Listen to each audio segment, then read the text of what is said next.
에베소서 5장 15절 말씀을 들어옵니다. 그런즉 너희가 어떻게 행할 것을 자세히 주의하여 지혜 없는 자같이 말고 오직 지혜 있는 자같이 하여 세월을 아끼라. 때가 악하니라. 그러므로 어리석은 자가 되지 말고 오직 주의 뜻이 무엇인가 이해하라. 술 취하지 말라. 이는 방탕한 것이니 오직 성령의 충만을 받으라. 시와 찬미와 신령한 노래들로 서로 화답하며 너희의 마음으로 주께 노래하며 찬송하며 범사에 우리 주 예수 그리스도의 이름으로 항상 아버지 하나님께 감사하며 그리스도를 경외함으로 피차 복종하라. 우리가 잘 아는 그 구절이 오늘 등장을 합니다. 18절에 있는 말씀같이 성령의 충만함을 받으라 하는 말씀이 오늘 본문이 됩니다. 이 말씀을 전후로 해서 중요한 앞에 있는 말씀들과 뒤에 있는 말씀들이 이제 새로운 국면을 맞이하는 것을 보시게 됩니다. 앞에서 얘기했던 모든 부정적인 것들로부터 이제 긍정적인 국면에 들어서는 겁니다. 신앙생활을 한다면 불신자들이 가졌던 이런저러한 일들은 하지 마라. 이러저러한 악한 일들은 행하지 마라. 하는 것들로부터 이제 적극적인 신앙의 자세로서 성령의 충만을 받을 것, 시와 찬미와 신령한 노래들로 서로 화답하며 너희의 마음으로 주께 노래하며 찬송하며 범사에 우리 주 예수 그리스도의 이름으로 항상 아버지 하나님께 감사하며 그리스도를 경외함으로 피차 복종하라 하는 거룩한 신자의 생활로 이제 인도되고 있는 것을 발견할 겁니다. 그리고 이후에는 가정생활에 대하여 우리의 신앙생활의 현장이 가정과 이웃 앞에서의 우리의 삶의 자세들, 그리고 궁극적인 신앙의 싸움인 영적인 전투에 대해서 언급이 계속될 것입니다. 우리나라 신자들이 지금 제일 큰 문제가 있다면 아직도 신앙이 부정적인 국면에 머물러 있다는 사실일 겁니다. 그걸 문제라고 할 것까지 없겠죠. 그러나 이것을 꿰뚫고 나가는 일이 지금으로서는 상당히 급한 문제인 것 같이 보입니다. 왜냐하면 제가 목회를 이렇게 책임을 지고 시작하던 1985년 그 전해 시작을 해야 되는 결심을 굳히고 준비를 하던 해에 제일 크게 당황했던 문제가 하나 있습니다. 그것은 목회를 어떻게 할 것이냐 하는데 부정적인 조건들은 제가 몇 개 알고 있습니다. 목사는 늘 공정하자, 정직하자, 솔직하자, 모르면 모른다고 하자, 그리고 헌금 삥땅 치지 말자, 이런 것들은 많이 알고 있는데 그럼 적극적으로는 무엇을 어떻게 할 것이냐 하는 데 대해서는 몇 개 아는 게 없었습니다. 무슨 뜻이냐 하면 우리가 주변에서 보아온 것들은 잘못하는 것들, 실패하는 것들, 욕먹은 것들에 대한 경험은 있어도 잘해서 정말 저렇게 나도 돼야지 하는 거는 사실은 별로 없습니다. 여러분들도 지금 이렇게 한 교회에 와서 앉아 계십니다만 누구 하는 꼴은 눈이 쉬어서 못 봐. 할 사람 5사람 적어라 그러면 있죠, 5사람. 저 사람 같이 돼야지 하는 사람 셋을 적어라 해도 셋은 못하고 하나도 없죠. 이게 우리가 갖는 비극이다 말입니다. 신학교에서 학생들을 가르칠 때도 이런 질문을 한 적이 제가 있습니다. 이런 목사 같이 돼야지 하는 목사 셋만 적어봐라. 그랬더니 하나 적기 바쁘던데요. 나도 이런 사람이 돼야지, 이런 분같이 돼야지 하는 사람을 하나 고르는데 전전긍긍하는 모습을 보았습니다. 이런 교회를 맡았으면 좋겠다 하는 교회가 있냐고 써보라 그랬더니 줄줄이 나오던데요. 큰 교회들, 이름난 교회들, 보란듯이 뽐낼 만한 교회들은 있습니다. 나도 저렇게 한번 해봤으면 하는 행세해보고 싶고 자랑해보고 싶은 모습은 있습니다. 그러나 저런 목사, 그런 모습은 의외로 적다는 것이 현실적인 사실이었습니다. 우리는 보통 신자들을 만나면 이런 얘기를 듣습니다. 누구같이 이러이러하는 것은 틀린 것이죠. 이래서는 안 되지요. 이런 얘기들에 대해서는 비판하는 눈과 날카로움들을 신자들이 갖고 있습니다. 무엇이 죄며 무엇이 위선이며 가증한 것이며 회칠한 무덤인가 하는 것들은 압니다. 적극적으로 그러면 어떻게 할 것인가 하는 문제들에 대해서는 비판하기 위하여 가진 기준은 있어도 자기가 그렇게 하기 위하여 가진 기준들은 뜻밖의 적습니다. 혹 마음으로 알고 있어도 그렇게 할 엄두를 내지 않는 것은 주변에 그런 사람이 적은 탓입니다. 바로 이것이 이제 우리가 들어가는 이 국면에서 먼저 기억해야 될 중요한 서론입니다. 이제부터 배워야 하는 것들은 우리 모두가 실천할 문제이지 그걸 근거로 해서 남을 비판하라고 제시하는 것이 아니다 하는 말씀입니다. 제가 교회를 이렇게 하면서 제가 가졌던 부정적인 기준들 여러 개 있었습니다. 그 중에 하나 이런 것도 있었죠. 여자는 내세우지 않는다. 이런 것도 있었습니다. 저희는 안내를 여자를 안 시키죠. 그러면 여자를 제가 괄세해서가 아닙니다. 다른 의미의 부정적인 의미가 있습니다. 여자들이 앞장서면 남자들이 홀딱 숨기 때문에 그렇습니다. 저희는 악착같이 남자만 안내를 하죠. 안내 서야 할 남자분들이 안 오시면 그냥 없이 하죠. 여자분들이 나서기 시작하면 남자들이 보통 발을 못 내밉니다. 왜냐하면 알고 보면 남자가 여자보다 훨씬 약하기 때문인 것 같습니다. 왜 약하냐 하면 남자는 최소한의 상식이 있고 여자는 뭘 모르는 탓이 아닌가 그렇게 저는 생각을 합니다만 꼭 맞는다고는 얘기를 할 수 없겠죠.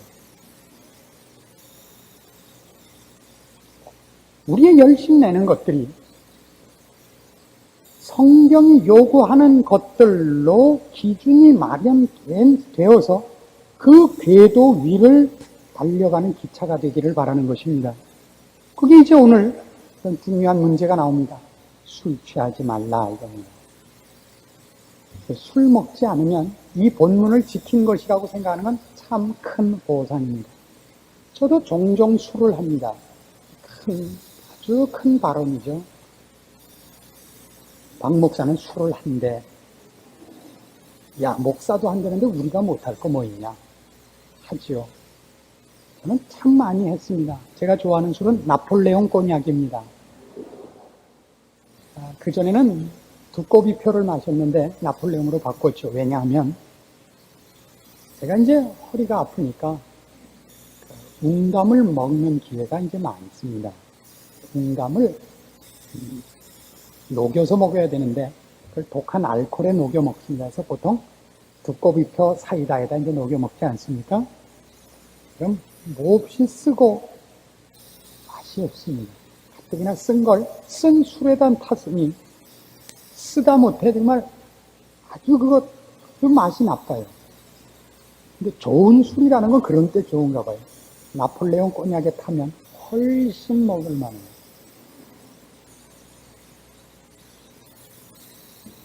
그러나 비판의 시선밖에 없는 사람은 꼭 저에게 이렇게 묻곤 했습니다. 물에 대서 먹어라. 아무튼 당신은 목사 아니에요. 아니, 그게 어떻게 술을 먹은 거예요? 약을 먹은 거예요.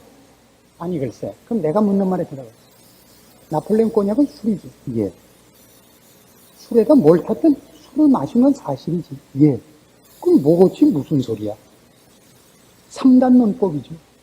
근데 당신은 죄 지은 거지, 안 그래? 글쎄요. 당신은 죄를 지은 데다가 회개할 마음까지 없는 완악한 자요. 이런 기준에 서 있지 말라. 성경이 술 취하지 말라는 건 지금 그런 얘기를 하지 않습니다. 술 취하지 말라. 왜요? 방탕한 것이기 때문에. 이 얘기를 무엇을 도입하기 위해서 하냐면 성경은 모든 얘기를 부정적인 얘기를 도입할 때는 긍정적인 걸 설명하기 위한 서론으로 등장하는 겁니다. 술 취하지 말 것을 요구하는 것은 지금 무슨 설명을 하기 위해서냐면 성령 충만을 설명하기 위해서입니다. 술을 안 먹는 것이 잘하는 것이 아니라 성령 충만을 받는 자리에 가지 않는 한 술 안 먹은 것이 빛이 안 난다고요. 거짓말을 안 했다. 넌 거짓말 했지가 아니라 거짓말을 하지 말고 시와 찬미와 신령한 노래를 입에 담으라고요. 거짓을 담지 말고 시와 찬미와 신령한 노래를 담기 위해서 거짓을 담지 않고 거룩한데 내 입술을 받쳐야죠. 난 거짓말 안 했어. 이게 잘난 게 아니란 말이죠. 나는 컨닝 안 했어. 그래서요. 그래서 빵점 받았다고요? 그건 칭찬이 아니죠. 내 실력으로 100점을 받아내라 하는 의미에서 컨닝하지 말라지. 난 컨닝은 안 했어. 난 빵점을 맞으면 맞았지. 난 컨닝은 안 해. 이건 자랑이 아닙니다. 이건 거짓말은 안 했는데 쪼다구나. 이렇게 되는 거 아니겠어요? 난 죄는 안 졌어요. 난 거짓말은 안 했어요. 난 남을 심판하진 않았어요. 그게 전부가 아니라고요. 그렇게 악에게 드리지 않은 내 몸은 악에게 드리지 않을 이유가 선에게 나를 드리며 의의 병기로 드리기 위하여 악의 병기로 드리지 말라는 얘기지. 나는 악에게 나를 안 맡겼어요가 그게 자랑이 아니라고요. 신자에게 성경이 요구하는 것은 그가 어떻게 죄를 짓지 않았느냐가 아니라 그가 어떻게 선한 도구로 쓰임을 받느냐의 싸움이란 말이죠. 선한 도구가 되기 위해서는 이를 악물고 악한 것에 자기를 맡기지 않아야죠. 전부 조건입니다. 우리의 신앙은 누가 죄를 짓지 않았느냐밖에 없습니다. 그건 정말 하나는 알고 둘은 모르는 거죠. 바로 그 얘기가 중심이 된 얘기입니다. 술 취하지 말라. 이는 방탕한 것이 오직 성령의 충만을. 성령 충만을 왜 술 취하는 것과 비교할까요? 악한 짓을 하지 말고 거룩한 일을 해라. 맞습니다. 여기 둘에는 대조가 있는 대신에 유사점이 있기 때문입니다. 대조는 분명합니다. 불의의 병기로 드리는 것과 의의 병기로 드리는 대조입니다. 여기 어떤 이 두 대조점 사이에 어떤 공통점이 있길래 술 취함을 여기 끌어들이느냐 하면 술 취하는 것이 가장 악하기 때문이 아니라 성령 충만함에 포함되는 어떤 것과 공통된 하나의 핵심이 있기 때문입니다. 그것은 나를 무엇이 주장한다는 공통점입니다. 여기서 나오는 성령 충만이라는 것은 우리 보통 얘기하는 성령 세례를 의미하지 않습니다. 성령에 의해서 내가 사로잡히고 장악되는 것을 얘기하는 것이 아니라 성화의 과정에서 하나님이 기뻐하시고 성령님이 기뻐하시는 원리와 그 목표에 내가 습관화되어 있는 버릇이 들여지는 것을 의미합니다. 그래서 그 버릇이 나를 주장하는 성령님이 기뻐하시는 것이 나의 생각과 버릇이 되어 습관적으로 나를 장악하게 되는 경지를 얘기합니다. 그래서 성령 충만을 받으라라고 권유형으로 나옵니다. 보통 우리가 성령께서 우리를 장악하여 성령의 넘침, 그것도 성령 충만이라고 그렇게 표현을 합니다. 그 성령 충만과는 지금 얘기가 다릅니다. 기도하여 성령님께서 나에게 온전히 넘치사 하나님이 나를 장악하고 계시며 관계하고 계시다는 것을 초월적인 방법으로 확인시키는 것과는 다른 얘기입니다. 술 취하는 것과 이것이 어떤 공통점이 있느냐 하는 데서 우리를 주장하는 것이라 그랬습니다. 이 술 취하는 문제가 어떻게 우리를 주장하느냐 하는 건 우리가 잘 압니다. 우리가 잘 아는 대로 처음에는 사람이 술을 먹고 술이 사람을 먹는다 그런 얘기를 하죠. 무슨 뜻이냐면 술은 결국 먹으면 사람이 자기의 판단력과 이성을 술에게 빼앗기고 말더라 말이죠. 술이 우리를 가지고 논단 말이에요. 술 취한 뭐라 그러죠? 사람이라고 안 그러고 거기는 언제나 개라 그러죠. 술 취한 개. 사람의 평상시 가졌던 이성과 교양과 상식을 발휘하지 못하기 때문입니다. 술이 그를 장악하기 때문입니다. 몇 가지 우리가 알 수 있죠. 술 취하면 관대해진다는 표현을 씁니다. 애들한테 10만 원짜리 수표도 주죠. 다 해. 그래갖고 예전에 저희가 세들어 살던 집 주인이 술을 자시던 분이었는데 술만 거나하게 취해서 돌아오시면 그 버스에서 내려서 집까지 들어오는데 시장을 지나서 들어와야 됩니다. 꽤 긴 거리인데 한 20분쯤 걸어야 되는 거리인데 거기서 부인한테 전화를 해서 나오라 그래요. 그러면 그냥 옷도 사주고 보석도 사주고 그래갖고 그 부인은 술 먹고 들어오는 걸 기다려요. 제가 그 문제가 그 가정만의 문제였으면 제가 왜 기억을 하겠습니까? 그 문제가 저희 가정에 미친 영향이 커서 제가 기억을 하고 있죠. 누구라고 제가 이름은 안 밝히겠지만 몹시 부러워하더라고요.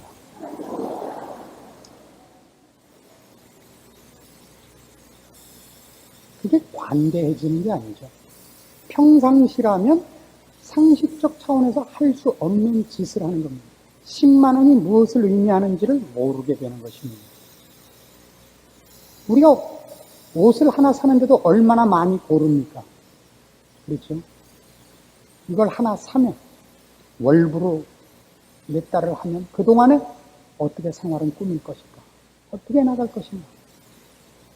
무엇로 나머지를 메꿔 나갈 것인가? 생각하곤 해야 됩니다. 그 생각이 마비되는 겁니다.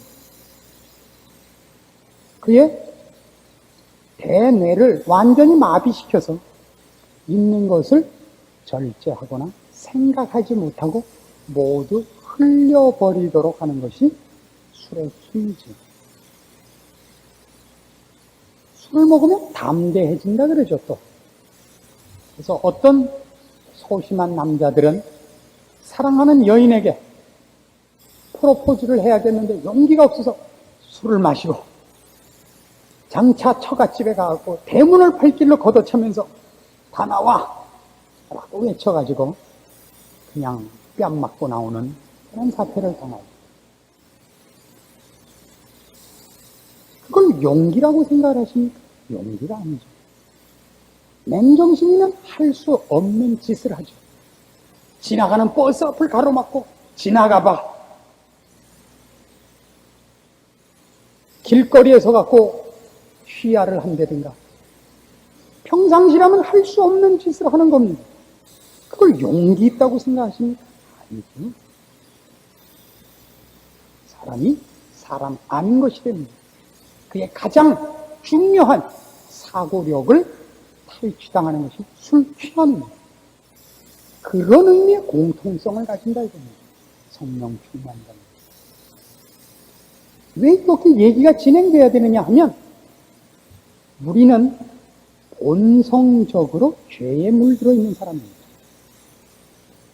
김유신이 탄 말이 그만 놔둬도 천관녀의 집으로 가듯이 우리는 놔두면 물방울이 낮은 대로 흐르듯이 죄를 향하여 갑니다. 어떤 계기가 없고 사실 우리 생각할 기회가 없다면 놓아둬 보시면 어느 틈에 우리는 죄를 짓고 있는데 들어가 있는 자신을 발견합니다.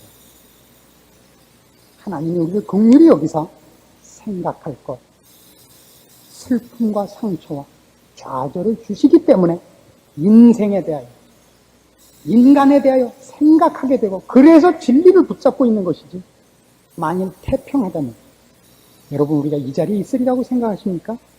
없습니다. 우리는 놔두면 예외 없이 떠내려가는 사람. 그래서 성령께서 우리를 장악하사 선한 일, 의로운 일, 거룩한 일을 그분이 주장하셔야 됩니다. 그렇지 않고서는 인간은 절대 선한 일과 거룩한 일을 감당하지 못합니다. 감당하지 못합니다. 새 포도주는 어디에 담으라고요? 새 부대에 담아야 됩니다. 새 포도주를 어디다 담으면? 한 부대에다 담으면 둘 다 망한다니까요. 신자 중에서 제일 무서운 신자가 누구냐? 그러면 이 내용을 인본주의적 기초 위에다 이걸 받아들이기 시작하면 가장 무서운 사람이 됩니다. 가장 완벽한 율법주의자가 되고 가장 완벽한 심판자가 됩니다. 사랑과 은혜와 용서가 없는 사람이 됩니다. 그가 가진 모든 신앙이, 그가 가진 모든 지식이 사람을 죽이는 것으로밖에 쓰이지 않습니다. 제일 무섭습니다. 성경은 얘기합니다. 구습을 쫓던 옛사람을 벗어버리고 새 사람을 입으라. 새 사람을 입으라. 그게 다른 용어로 얘기하자면 성령 충만을 받으라는 것입니다. 우리 끊임없이 이 문제는 요구하고 메어달리고 훈련해야 됩니다. 성령님께서 원하시는 것이 무엇인가? 성령님 무엇을 기뻐하시는가? 우리 하나님이 칭찬하시는 일이 무엇인가? 살펴야 됩니다. 그래서 15절 이하의 말씀이 전부 그 얘기인 겁니다. 그런즉 너희가 어떻게 행할 것을 자세히 주의하여 지혜 없는 자같이 말고 오직 지혜 있는 자같이 하여 세월을 아끼라. 때가 악하니라. 그러므로 어리석은 자가 되지 말고 오직 주의 뜻이 무엇인가 이해하라. 술 취하지 말라. 이는 방탕한 것이니 오직 성령의 충만을 받으라. 여기까지 단숨에 연결된 내용인 것입니다. 우리 힘으로 이 일을 할 수 있다고 생각하는 것 같이 무서운 것이 없습니다. 성경의 말씀들은 거룩하고 의로운 것들입니다. 선한 것입니다. 그걸 나라는 기초 위에서 내 힘으로 이루려고 하면 윤리가 되고 도덕이 되고 자랑이 되고 율법이 되며 심판과 비난의 기준이 됩니다. 성경이 우리에게 지적하는 것은 옛 사람으로서는 이 일을 할 수 없다는 것입니다. 이 모든 것을 우리에게 있게 하기 위해서 우리가 맨 처음 해야 되는 것은 성령님께서 나를 주장하도록 하는 복종과 순종을 배우는 것입니다. 내가 나를 처복종케 하며 성령님의 인도하심 아래 순종하는 훈련을 쌓아야 되는 것입니다.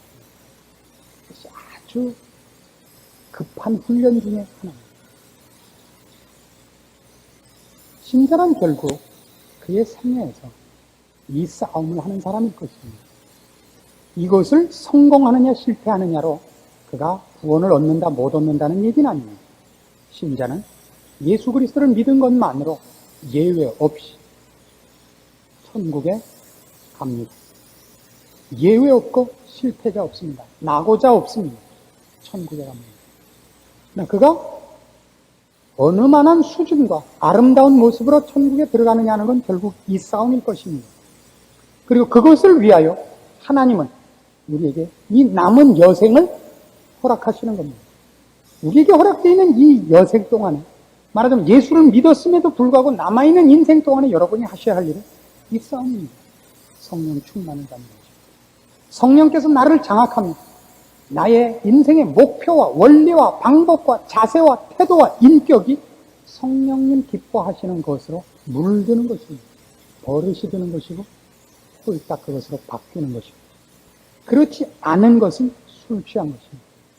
다른 것에 장악된 것이고 그 기간은 방탕한 기간이다. 방탕이라는 것은 우리가 잘 아는 대로 누가복음 15장에 나오는 탕자 비유에서 그 뜻이 분명하게 나왔습니다. 탕자란 아버지에게 자기의 몫의 재산을 받아가지고 먼 여행길에 떠나서 허랑방탕한 사람입니다. 그 돈을 말하자면 활락과 더러운 일에 썼다는 의미에서 방탕하다는 게 아니고 허비했다는 뜻입니다. 방탕한 일. 술 취하지 말라 이는 방탕한 것이라는 이 뜻은 허비하는 시간이다. 낭비하는 시간이다 말입니다. 아무것도 쌓지 못하는 시간입니다.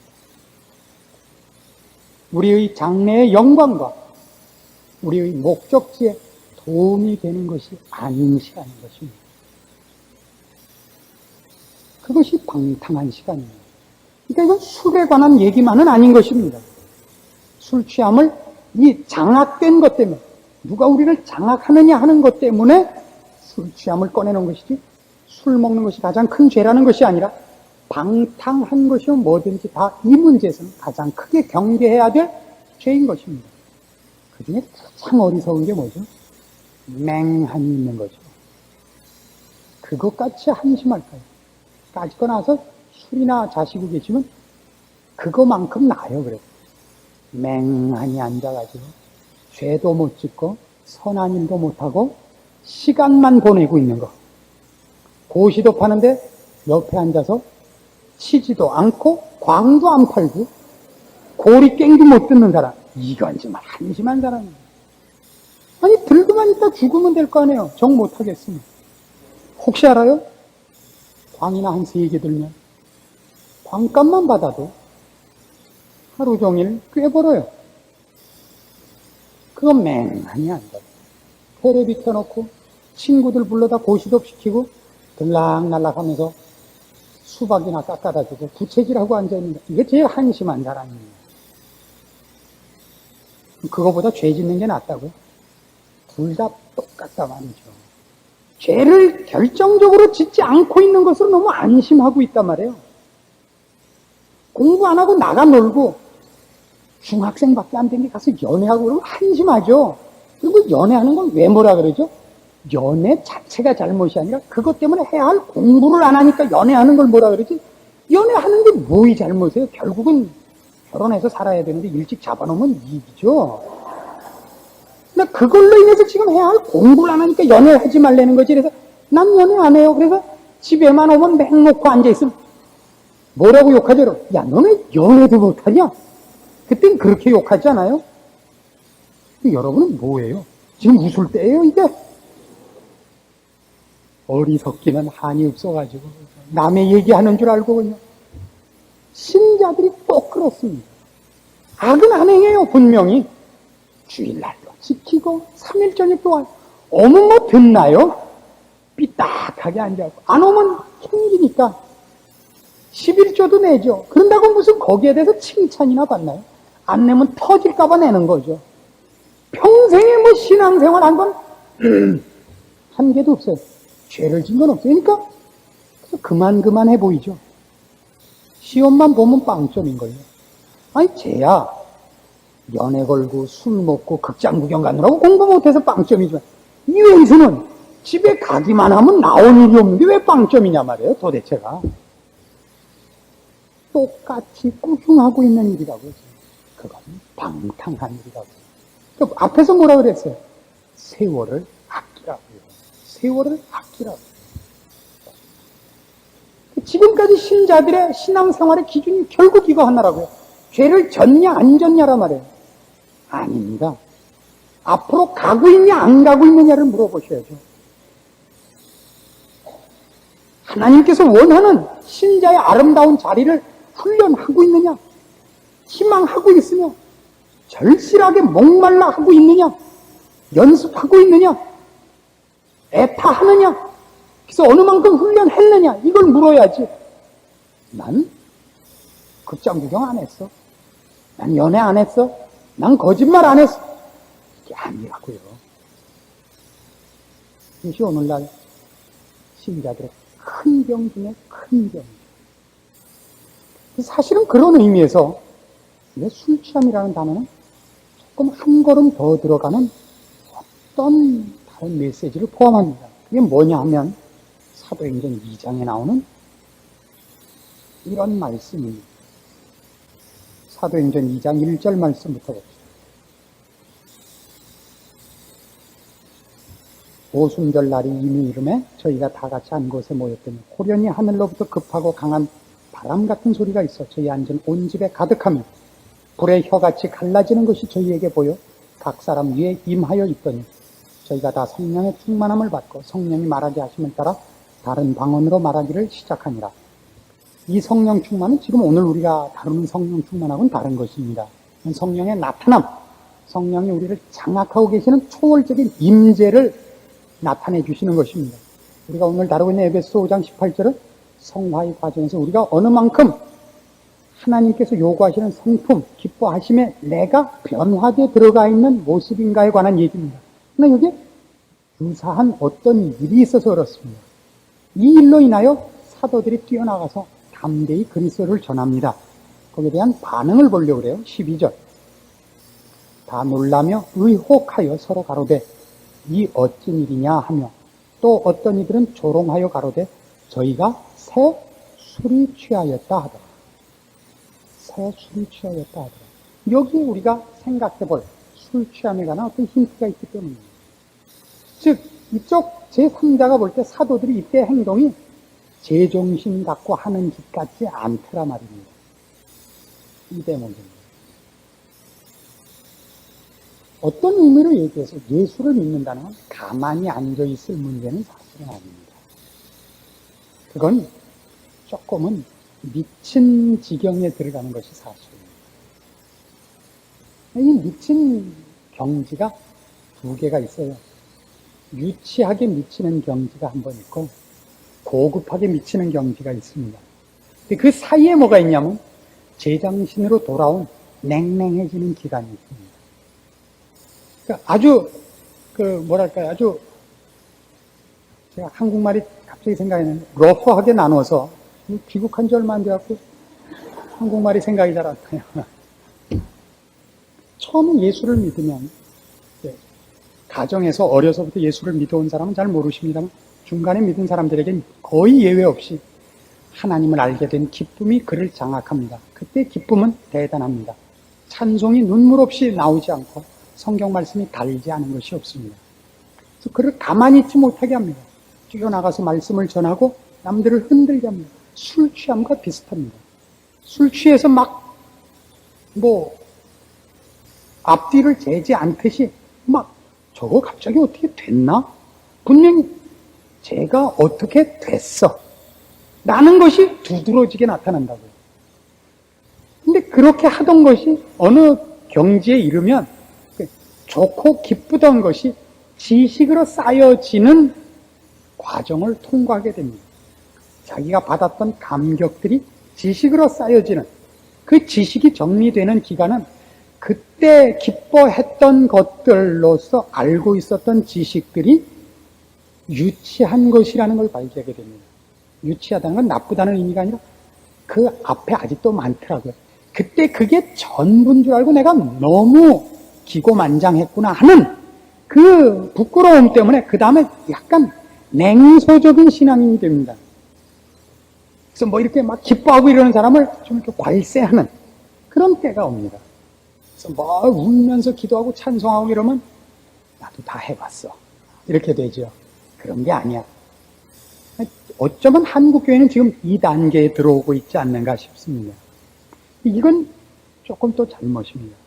이걸 더 지나서 옛날에 그 펄펄 뛰던 것이 휘발유에 불 질른 것 같이 그냥 펄펄 뛰는 것이었던 이제는 그것보다 더 깊은 경지에 들어선 아무도 우리를 말릴 수 없는 옛날같이 그렇게 유치하거나 조급하거나 그렇게 거친 모습이 아닌 아름답고 깊고 고매한 모습으로서의 그런 열정이 다시금 살아나는 것이 맞습니다.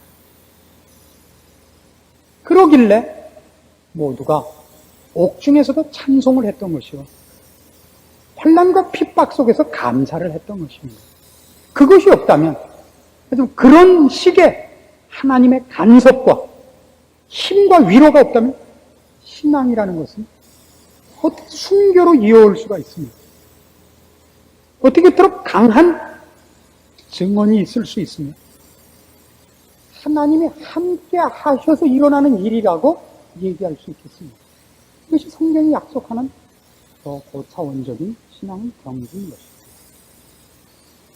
옛날에 우리가 쉽게 뛰어가서 그의 팔을 붙잡고 흔들었던 일이 마음으로 들어가서 더 깊이 내 마음을 사로잡는 저 깊은 곳에서부터 그를 위하여 눈물을 흘리며 기도하고 열심히 기도하고 그를 만날 때마다 더 깊은 인격으로 그를 충격을 주는 것으로 바뀌는 것이지, 그 열정이 식는다면, 냉소적인 사람이 된다면 그건 아직 신앙이 정당한 수준에 이른 것이 아니라고 생각하셔야 됩니다. 술 취함으로 비견되는 성령의 충만의 요구인 것입니다. 우리가 꼭 확인해야 되는 것은 우리는 혼자가 아니라는 사실입니다. 우리 안에 내가 마땅히 빌 바를 알지 못할 때에도 나를 위하여 간구하시는 성령님이 계시는 것과 주께서 나와 함께 하시는 것을 우리가 알아야 됩니다. 그리고 그걸 경험해야 됩니다. 그걸 경험해내야 됩니다. 성령님께서 내 안에 계시고 주님께서 내 안에 계셔 우리 아버지께서 거하실 성전이 되도록 만들어가고 계시며 인도하고 계시며 말할 수 없는 탄식으로 나를 위해 기도하는 줄 알아야 됩니다. 지식으로서만 아니라 경험으로 알아내야 됩니다. 소원하셔야 됩니다. 신자의 생애라는 것이 이렇게 하나님을 알게 된 것이 다행이다. 천국 가게 됐으니 얼마나 다행이냐 하는 정도라면 그건 불행한 것입니다. 많은 신자들이 사실은 신앙생활을 이렇게 하는 모습을 봅니다. 여러분, 예수를 믿고 나니까 생활하기가 더 편해요? 고단해요?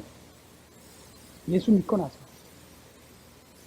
옛날 예수 믿지 않았을 때와 비교해서 어떻습니까? 예수를 믿고 나서가 더 고달픕니다. 그래서 솔직한 심정을 얘기하라면 이럴 줄 알았으면 뒀다 믿을 걸 싶죠. 물론 안 믿었으면 좋았을 거리라고 생각은 절대 안 듭니다. 그걸 어떻게 안 믿습니까? 천국은 가야죠. 그러나 가는 때까지 기간이 이렇게 길 줄 알았더라면 주님 오시기 전날쯤 믿을 걸. 이렇게 일찍 믿어서 이 고생을 할 필요는 없었지 않았냐 말이에요.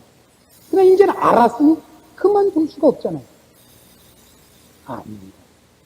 신앙생활은 그렇게 부정적이거나 그렇게 고달픈 것이 아닙니다. 그건 분명히 기쁜 것입니다.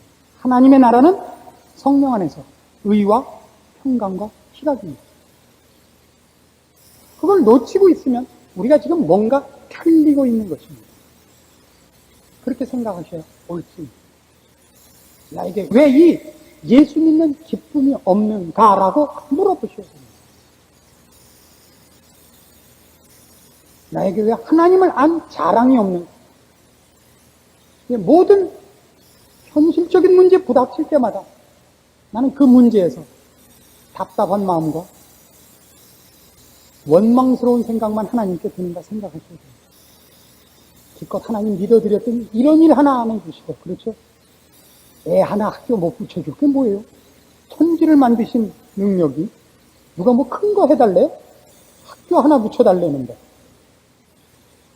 애 이빨 하나 똑바로 나게 해달라는데 그것도 안 해주세요? 아니, 누가 뭐 공짜로 해달래요? 감사원금 하겠다는데도? 아니요. 그런 정도로 기대를 하셔서는 안 됩니다. 그것보다 훨씬 놀라운 것입니다. 하나님을 더 깊이 아시기를 바라고,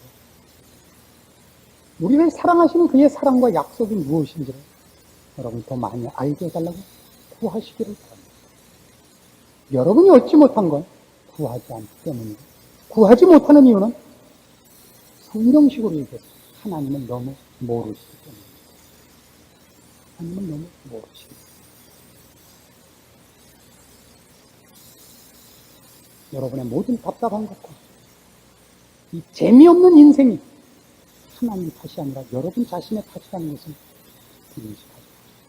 하나님께서 이 부분에 대해 깨우치고 도우심을 구하셔서 하나님께서 그의 자녀에게 얼마든지 허락한 이 기쁨과 자랑들을, 이 기적들을 여러분 생에 가능한 한 빨리 얻어내고 경험하시고, 여러분 입술에 찬송이 그칠 날이 없는 것을 경험하십시오.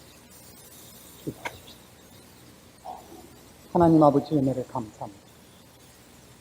우리의 미련한 것과 무지한 것을 용서하시고 은혜와 긍휼로 다시 한번 저희에게 찾아와 주시옵소서. 우리 하나님의 사랑과 자비와 복 주심을 다시 한번 일깨워 주시고 우리로 구하게 하시고 구하여 얻게 하사 기쁨이 충만하리라 한 주의 약속을 체험케 하시옵소서. 주의 자녀들의 입술에 찬송을 주시고 그 하나님의 영광을 우리의 입술에 가득 감사와 찬송으로 경배하게 하시고 신자된 영광을 누리는 저희를 되게 하시옵소서. 세상을 지지 말고 우리의 것으로 우리 된 도리를 지킬 뿐 아니라 우리 된 자랑을 소유하게 하시옵소서. 하나님께서 기적과 능력과 축복으로 함께 하시는 인생을 내 발걸음으로 걸어 내 인생 속에 경험하여 증언하며 자랑하며 외치며 누리는 승리하는 신자들 되게 하시옵소서. 예수님의 이름으로 기도합니다.